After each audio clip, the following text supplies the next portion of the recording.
Hello दोस्तों, आप सभी का स्वागत है आपके अपने यूट्यूब चैनल द स्टोरी वाला में।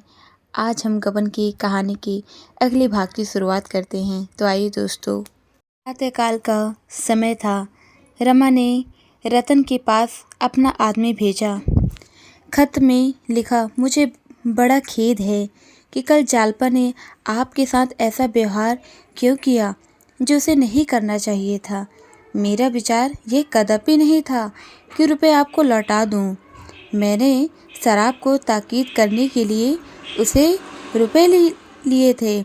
कंगन 2-4 रोज में अवश्य मिल जाएंगे। आप रुपए भेज दें। उसी थैली में 200 रुपये मेरे भी थे, वह भी भेजिएगा। अपने सम्मान की रक्षा करते हुए जितनी विनम्रता उससे हो सकती थी उसमें कोई कसर नहीं रखी। जब तक आदमी लौट कर ना आया वह बड़ी व्यग्रता से उसकी राह देखता रहा।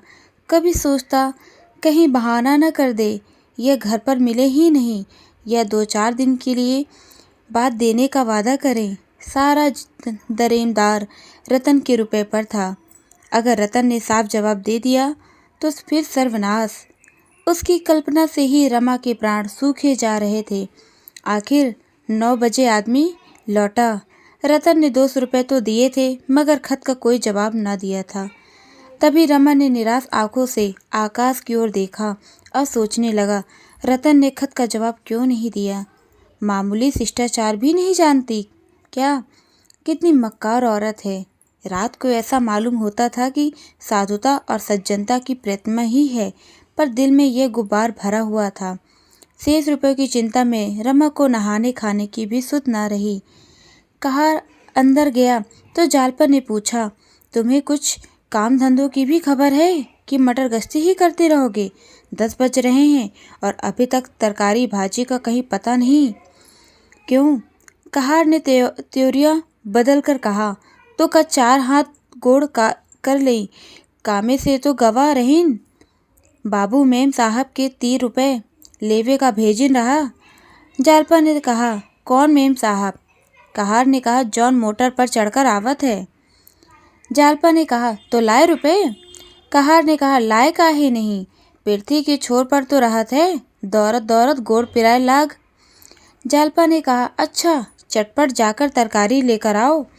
कहार तो उधर गया और रमा रुपए लिए हुए अंदर पहुंचा तो जालपा ने कहा, तुमने अपने रुपए रतन के पास से मंगवा लिए ना, अब तो मुझसे ना लोगे? रमा ने उदासीन भाव से कहा, मत दो। तभी जालपा ने कहा, मैंने कह दिया था रुपए दे दूंगी, तुम्हें इतनी जल्द मांगने की क्यों सोची? समझी होगी इन्हें मेरा इतना विश्वास भी नहीं। रमा ने हताश होकर कहा, मैंने रुपए नहीं मांगे थे, केवल इतना लिख दिया था कि थैली में 200 रुपये ज़्यादा हैं, उससे आप भिजवा दीजिए। जालपा ने हंसकर कहा, मेरे रुपए बड़े भाग्यवान हैं, दिखाऊं? चुन चुनकर नए रुपए रखे हैं, सब इसी साल के हैं, चमाचम। देखो तो आंखें ठंडी हो जाएगी। इतने में किसी ने नीचे से आवाज़ दी, बाबूजी, सेठ ने रुपए के लिए भेजा है। तभी दयानाथ स्नान करने अंदर आ ही रहे थे। सेठ के प्यादे को देखकर पूछा, कौन सेठ, कैसे रुपए? मेरे यहाँ किसी के रुपए नहीं आते। प्यादा ने कहा, छोटे बाबू ने कुछ माल लिया था, साल भर हो गए, अभी तक 1 पैसे नहीं दिए। सेठ जी ने कहा, बात बिगड़ने पर रुपए दिए तो क्या दिए, आज कुछ जरूर दिलवा दीजिए। दयानाथ ने कहा और रमा को पुकारा और बोले, देखो किस सेठ का आदमी आया है, उसका कुछ हिसाब बाकी है, साफ क्यों नहीं कर देते, कितना बाकी है इसका? रमा कुछ जवाब न देने पाया था कि प्यादा बोल उठा, पूरे 700 है बाबूजी। दयानाथ की आंखें फैलकर मस्तक तक पहुंच गई। 700? क्यों जी, यह तो 700 कहता है। रमा ने टालने के इरादे से कहा, मुझे ठीक से मालूम नहीं। प्यादा ने कहा, मालूम क्यों नहीं, पुर्जा तो मेरे पास हैं, तब से कुछ दिया ही नहीं, काम कहाँ से हो? रमा ने प्यादे को पुकार कर कहा, चलो तुम दुकान पर, मैं खुद आता हूँ। प्यादा, हम बिना कुछ लिए न जाएंगे साहब, आप यूँ ही टाल दिया करते हैं और बातें हमको सुननी पड़ती हैं। तभी रमा सारी दुनिया के सामने जलील बन सकता था किंतु पिता के सामने जलील बनना उसके लिए मौत से कम न था। जिस आदमी ने अपने जीवन में कभी हराम का एक पैसा न छुआ हो, जिसे किसी से उधार लेकर भोजन करने के बदले भूखों सो रहना मंजूर हो, उसका लाड़ला इतना बेशर्म और बेगैरत हो, रमा पिता की आत्मा का यह घोर अपमान न कर सकता था।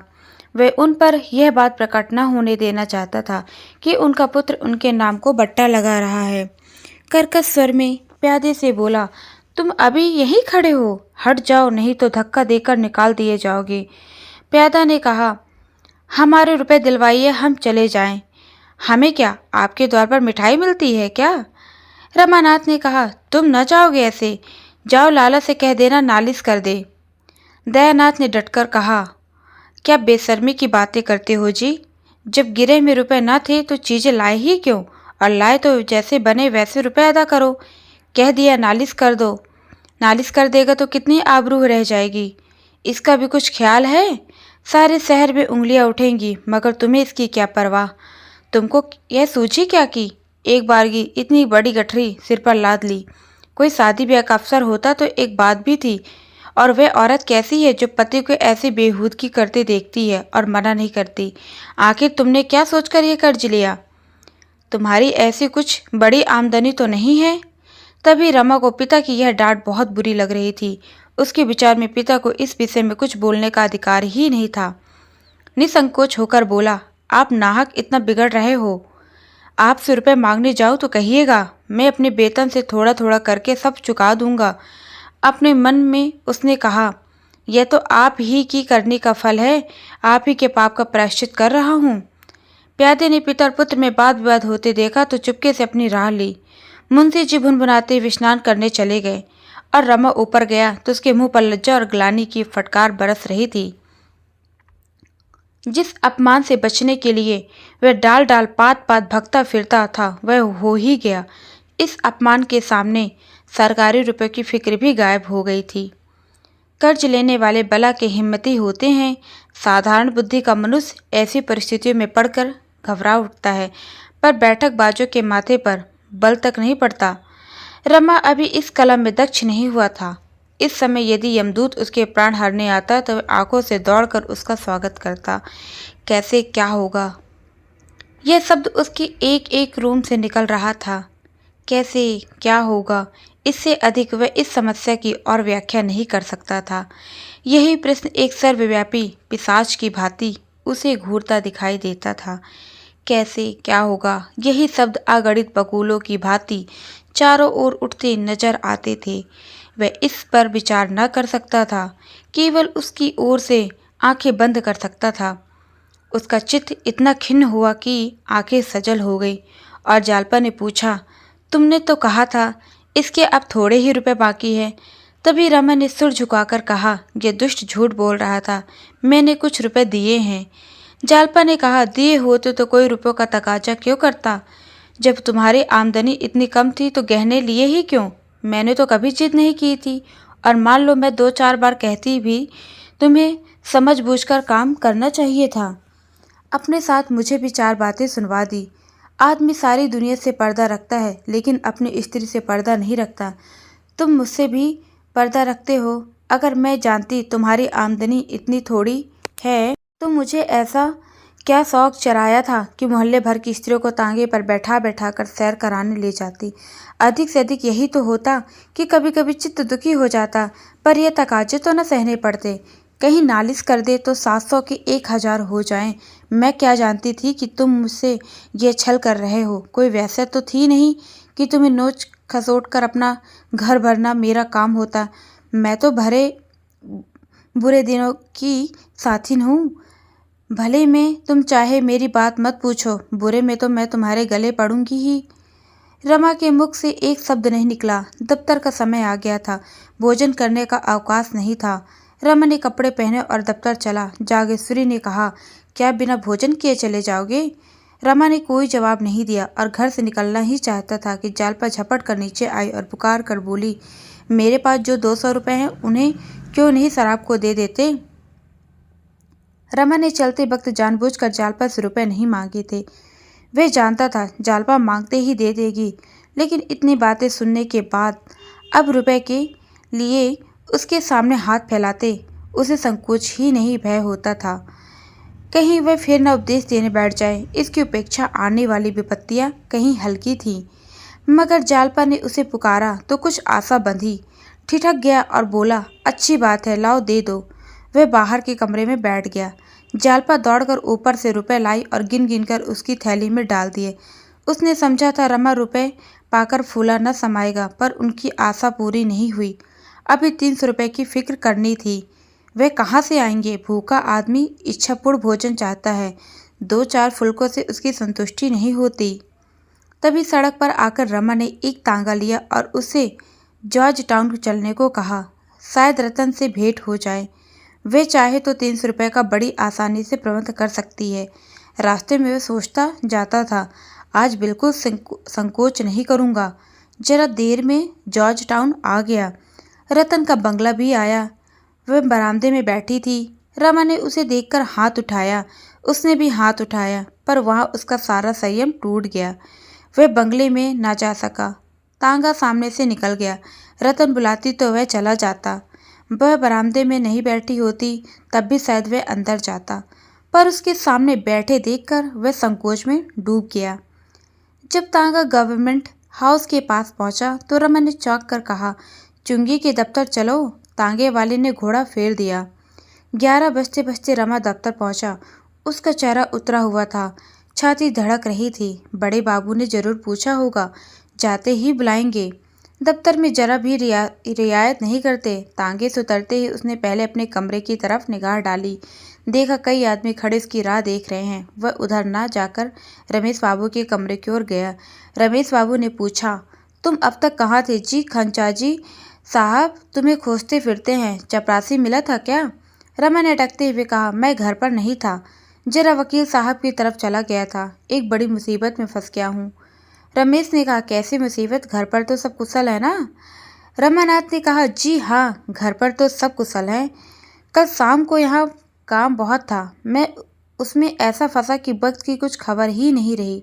जब काम खत्म करके उठा तो खजांची साहब चले गए थे। मेरे पास आमदनी के 800 रुपये थे। सोचने लगा इसे कहाँ रखूँ। मेरे कमरे में कोई संदूक है नहीं। यह निश्चय किया कि साथ लेता जाऊँ। 500 रुपये नकद थे, वह तो मैंने थैली में रखे। 300 रुपये के नोट जेब में रख लिए और घर चला। चौक में 1-2 चीज़ें लानी थी। उधर से होता हुआ घर पहुँचा तो नोट गायब थे। रमेश बाबू ने आँख गाड़कर कहा, 300 के नोट गायब हो गए? रमानाथ ने कहा, जी हाँ, कोट की ऊपर की जेब में थे, किसी ने निकाल लिए। रमेश ने कहा, और तुमको मारकर थैली नहीं छीन ली? रमानाथ ने कहा, क्या बताऊं बाबूजी, तब से चित्त की जो दशा हो रही है वह बयान नहीं कर सकता। तब से अब तक इसी फिक्र में दौड़ रहा हूँ, कोई बंदोबस्त नहीं हो सका। रमेश ने कहा, अपने पिता से तो कहा ही नहीं होगा। तभी रमानाथ ने कहा, उनका स्वभाव तो आप जानते हो, रुपए तो नहीं देते, उल्टी डांट सुनाते। रमेश ने कहा, तो फिर क्या फिक्र करोगे? रमानाथ ने कहा, आज शाम तक कोई न कोई फिक्र करूंगा ही। रमेश ने कठोर भाव धारण करके कहा, तो फिर करो ना। इतनी लापरवाही तुमसे हुई कैसे? ये मेरी समझ में नहीं आता। मेरी जेब से तो आज तक एक पैसा नहीं गिरा। आंखें बंद करके रास्ता चलते हो या नशे में थे? मुझे तुम्हारी बात पर विश्वास नहीं आता। सच सच बतला दो, कहीं अनाप शनाप तो नहीं खर्च कर डाले? उस दिन तुम मुझसे क्यों रुपए मांगे थे? रमा का चेहरा पीला पड़ गया। कहीं कलाई तो न खुल जाएगी। बात बनाकर बोला, क्या सरकारी रुपए खर्च कर डालूंगा? उस दिन तो आपसे रुपए इसलिए मांगे थे कि बाबूजी को एक ज़रूरत आ पड़ी थी। घर में रुपए नहीं थे। आपका खत मैंने उन्हें सुना दिया था। बहुत हंसे। दूसरा इंतजाम कर लिया। इन नोटों के गायब होने का तो मुझे खुद ही आश्चर्य है। रमेश ने कहा, तुम्हें अपने पिताजी से मांगते संकोच होता हो तो मैं खत लिखकर मंगवा लूँ? रमा ने कानों पर हाथ रखकर कहा, नहीं बाबूजी, ईश्वर के लिए ऐसा नहीं कीजिएगा। ऐसी ही इच्छा हो तो मुझे गोली मार दीजिए। रमेश ने कहा, एक क्षण तक तो कुछ सोचकर कहा, तुम्हें विश्वास है शाम तक रुपए मिल जाएंगे? रमानाथ ने कहा, हाँ आशा तो है। तभी रमेश ने कहा, तो इस थैली के रुपए जमा कर दो। मगर देखो भाई, मैं साफ साफ कह देता हूँ, अगर कल 10 बजे रुपए न लाए तो मेरा दोस्त नहीं। कायदा तो यही कहता है कि मैं इसी वक्त तुम्हें पुलिस के हवाले करूं, मगर तुम अभी लड़के हो इसलिए क्षमा करता हूं, वरना तुम्हें मालूम है मैं सरकारी काम में किसी प्रकार की मुरावत नहीं करता। अगर तुम्हारी जगह मेरा भाई या बेटा होता तो मैं उसके साथ भी यही सलूक करता, बल्कि शायद इससे सख्त करता। तुम्हारे साथ तो फिर भी बड़ी नरमी कर रहा हूँ। मेरे पास रुपए होते तो तुम्हें दे देता, लेकिन हालत तुम जानते हो मेरी। हाँ, किसी का कर्ज नहीं रखता, ना किसी को कर्ज देता, ना किसी से लेता हूँ। कल रुपए ना आए तो बुरा होगा। मेरी दोस्ती भी तुम्हें पुलिस के पंजे से ना बचा सकेगी। मेरी दोस्ती ने आज अपना हक अदा कर दिया, वरना इस वक्त तुम्हारे हाथों में हथकड़ियाँ होती। हथकड़ियाँ? यह शब्द तीर की भांति रमा की छाती में लगा। वह सिर से पांव तक कांप उठा। उस विपत्ति की कल्पना करके उसकी आंखें डबडबा आई। वह धीरे धीरे सिर झुकाए सजा पाए हुए कैदी की भांति जाकर अपनी कुर्सी पर बैठ गया, पर यह भयंकर शब्द बीच बीच में उसके हृदय में गूंज जाता था। आकाश पर काली घटाएं छाई हुई थी। सूर्य का कहीं पता नहीं था। क्या वह भी उस घटा रूपी कारागार में बंद है? क्या उसके हाथों में भी हथकड़ियां हैं? तभी रमा शाम को दफ्तर से चलने लगा तो रमेश बाबू दौड़े हुए आए और कल रुपए लाने की ताकीद की। रमा मन में जुझला उठा। आप बड़े ईमानदार की दुम बने हैं, ढोंगिया कही का। अगर अपनी जरूरत आ पड़े तो दूसरों के तलवे सहलाते गिरेंगे, पर मेरा काम है तो आप आदर्शवादी बन बैठे। ये सब दिखाने के दांत है। मरते समय इसके प्रण भी जल्द नहीं निकलेंगे। कुछ दूर चलकर उसने सोचा, एक बार फिर रतन के पास चलूं, और ऐसा कोई नहीं था जिसकी रुपए मिलने की आशा होती। वह जब उसके बंगले पर पहुंचा तो वह अपने बगीचे में गोल चबूतरे पर बैठी हुई थी। उसके पास ही एक गुजराती जौहरी बैठा संदूक से सुंदर आभूषण निकाल निकाल कर दिखा रहा था। रमा को देखकर वह बहुत खुश हुई। आइए बाबू साहब, देखिए सेठ जी कैसी अच्छी अच्छी चीज़ें लाए हैं। देखिए हार कितना सुंदर है। इसके दाम 1200 रुपये बताते हैं। रमा ने हार को हाथ में लेकर देखा और कहा, हाँ चीज़ तो अच्छी मालूम होती है। तभी रतन ने कहा, दाम बहुत कहते हैं। जौहरी ने कहा, बाई जी ऐसा हार अगर कोई 2000 मिला दे तो जुर्माना कहिए दूँ। 1200 मेरी लागत बैठ गई है। रमा ने मुस्कुराकर कहा, ऐसा न कहिए सेठ जी, जुर्माना देना पड़ जाएगा। जौहरी ने कहा, बाबू साहब हार तो 100 रुपये में भी आ जाएगा, और बिल्कुल ऐसा ही, बल्कि चमक दमक में इससे भी बढ़कर, मगर परखना चाहिए।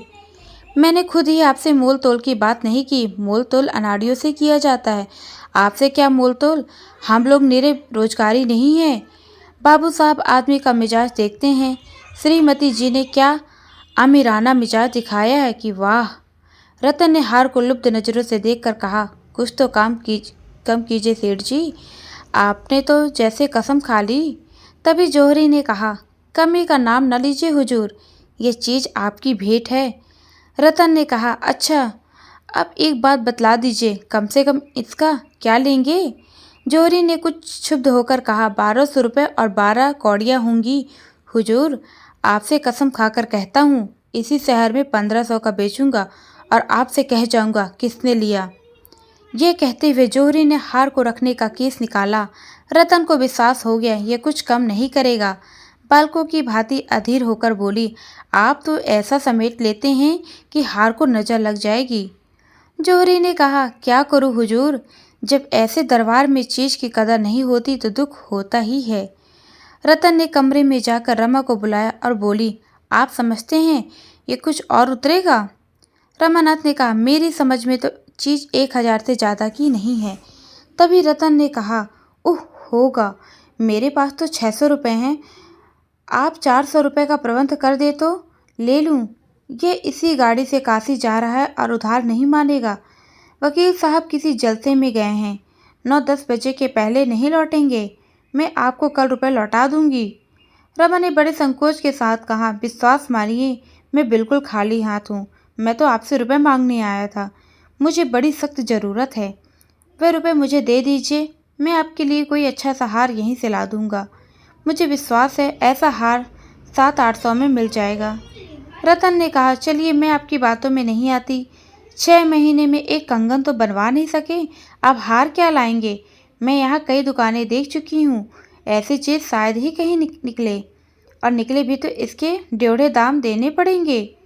रमानाथ ने कहा, तो इसे कल क्यों न बुलाइए, इसे सौदा बेचने की गरज होगी तो आप ठहरेगा। रतन ने कहा, अच्छा कहिए, देखिए क्या कहता है। दोनों कमरे के बाहर निकले। रमा ने जौहरी से कहा, तुम कल 8 बजे क्यों नहीं आते? जौहरी ने कहा, नहीं हुजूर, कल कासिम में 2-4 बड़े रईसों से मिलना है। आज के न जाने से बड़ी हानि हो जाएगी।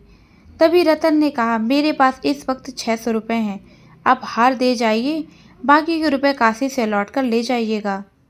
तभी जौहरी ने कहा, रुपए का तो कोई हर्ज नहीं था, महीने 2 महीने में ले लेता, लेकिन हम परदेसी लोगों का क्या ठिकाना, आज यहाँ कल वहाँ, कौन जाने यहाँ फिर कब आना हो। आप इस वक्त 1000 दे दें, 200 फिर दे दीजिएगा। रमानाथ ने कहा, तो सौदा नहीं होगा?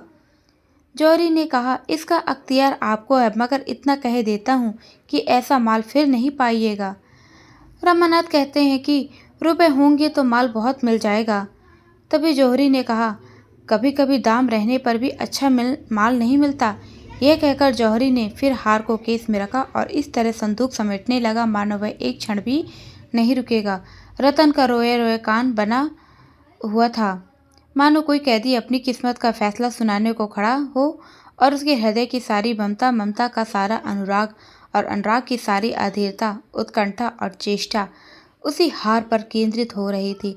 मानो उसके प्राण उसी हार के दानों में चाच पे थे, मानो उसके जन्म जन्मांतरों की संचित अभिलाषा उसी हार पर मंडरा रही थी।